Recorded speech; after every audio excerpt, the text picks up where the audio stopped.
Everyone, नमस्ते। हजुरहरूलाई प्रियाको किचनमा स्वागत छ। आज चाहिँ मैले हजुरहरूको लागि माघे सङ्क्रान्ति स्पेसलमा खिचडीको रेसिपी लिएर आएको छु।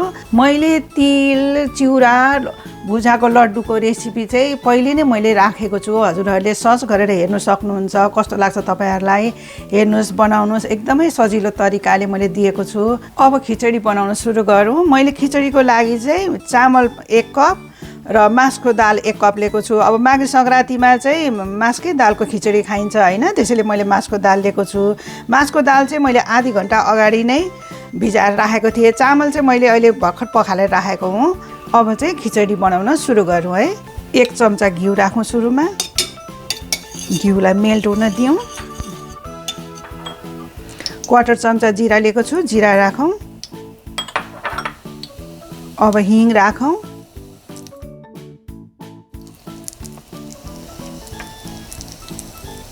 र बेसार लिएको छु, यो 1/4 चम्चा छ, यो पनि राखिदिउँ।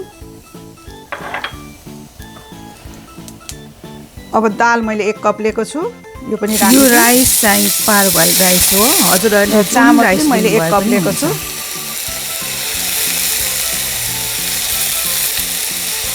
अब अदुवालाई मैले कुटेर राखेको छु, 1 चम्चा अदुवा राखिदिउँ। अब सबै हामीले एकछिन फ्राई गरौँ यो चामल दाललाई।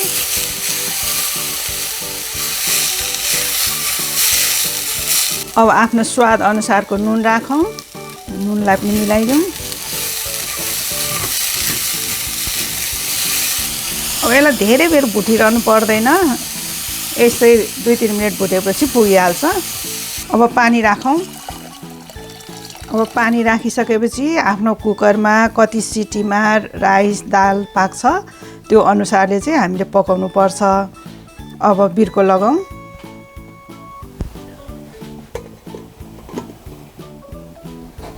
म चाहिँ अब मेरो कुकरमा 4 सिटी लगाउँछु, त्यसपछि म यो खिचडीलाई चेक गर्छु।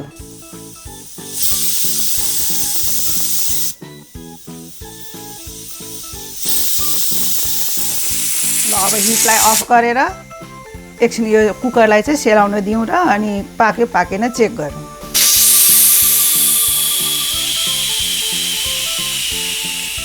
अब कुकर सेलाइसक्यो।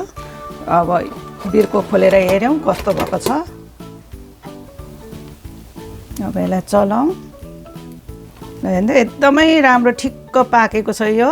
अब कतिलाई त यत्तिकै खिचडी मनपर्छ, तर मलाई चाहिँ अलिक गिलो खिचडी मनपर्छ है, त्यसैले गर्दाखेरि म अझै पानी राखेर पकाउँछु। तपाईँहरूलाई नि म जस्तै गरेर खानु मन लाग्छ भने पानी थप्नु होला। यो टाइममा चाहिँ 1 कप जति पानी राखिदियो भने हुन्छ। यसलाई चलाइदिउँ। हाम्रो खिचडी यस्तो भएको छ। मलाई चाहिँ यस्तो खिचडी एकदमै मिठो लाग्छ। अब यसमा यो बाँकी रहेको कुटेको यो अदुवा राखिदिउँ। यो पछि यो अदुवा राखेको पनि एकदमै यो अदुवाको बास्नाले खिचडी असाध्यै मिठो हुन्छ। अब अदुवालाई पनि मिलाइदिउँ यो खिचडीमा। अब खिचडीलाई हामीले झान्नुपर्छ। अब झान्नको लागि घिउ राखौँ। अब तपाईँहरूलाई कतिको घिउ मनपर्छ होइन, त्यही अनुसारले राख्ने हो। मलाई चाहिँ खिचडीमा घिउ असाध्यै मिठो लाग्छ। मैले ठुलो चम्चाले 1 चम्चा राखिदिएको छु। अब खिचडीमा मेथी र घिउले झानेको एकदम खान नै त्यसको मजा नै भिन्दै हुन्छ है, त्यसैले म मेथीले झान्दैछु। अब मेथी राखौँ यसमा।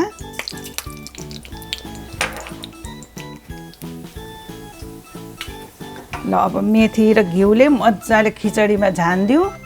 यसरी झानेको खान नै एकदम भिन्दै मजा छ मेथीले झानेको। ल हेर्नुहोस् कस्तो मजाको भएको छ मेथी र घिउले झानेको खिचडी। हो, खान पनि कति मजा आउँछ, बास्ना पनि यस्तो मजाको आइरहेछ। ल हेर्नुहोस् त एकदमै राम्रो भएको छ। तपाईँहरूले पनि यसरी नै माघे सङ्क्रान्तिमा बनाएर खानुहोस्।